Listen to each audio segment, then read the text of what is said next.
आज हम महाभारत के पहले पाद के श्लोक 11 और 12 के बारे में समझेंगे। श्लोक 9 में दुर्योधन कहता है, अयनेषु च सर्वेषु यथा भागम अवस्थिता भीष्म मेवाभिरक्षन्तु भवन्तः सर्व एव ही। इसलिए सब मोर्चों पर अपनी अपनी जगह स्थित रहते हुए आप लोग सभी निःसंदेह भीष्म पितामह की ही सब ओर से रक्षा करें। इस श्लोक की व्याख्या यह है कि इस श्लोक में दुर्योधन अपने सेनापति द्रोणाचार्य से बात कर रहे हैं।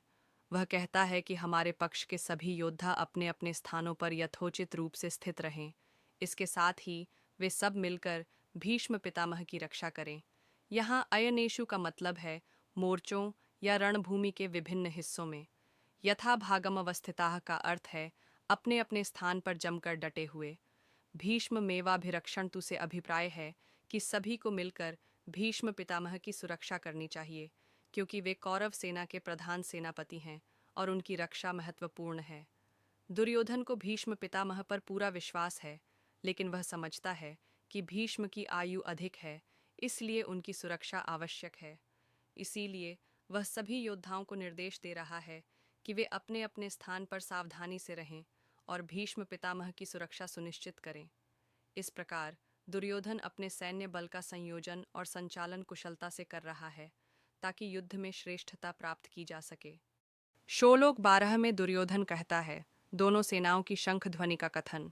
तस्य संजनयन हर्षम कुरुवृद्धा पितामह सिंहनादम विनद्योच्चैः शंख दध्मो प्रतापवान में वृद्ध बड़े प्रतापी पितामह भीष्म ने उस दुर्योधन के हृदय में हर्ष उत्पन्न करते हुए उच्च स्वर से सिंह की दहाड़ के समान गरज कर शंख बजाया।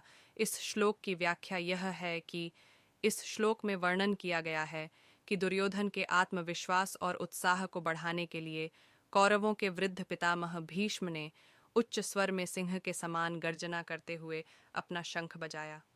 भीष्म पितामह को कुरुवृद्ध कहा गया है, जिसका अर्थ है कुरुवंश के वृद्ध और आदरणीय व्यक्ति।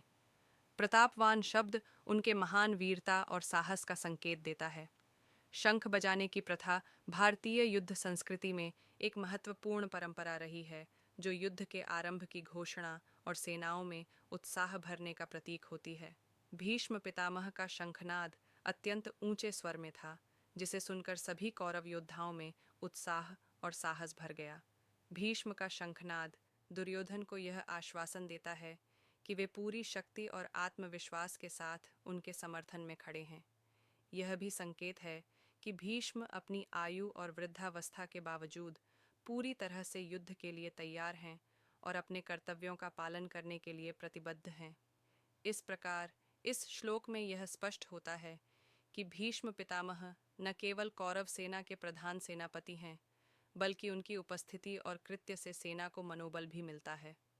उनके शंखनाद से पूरे युद्ध भूमि में एक नया जोश भर गया और यह कौरवों के पक्ष की शक्ति और दृढ़ता को दर्शाता है।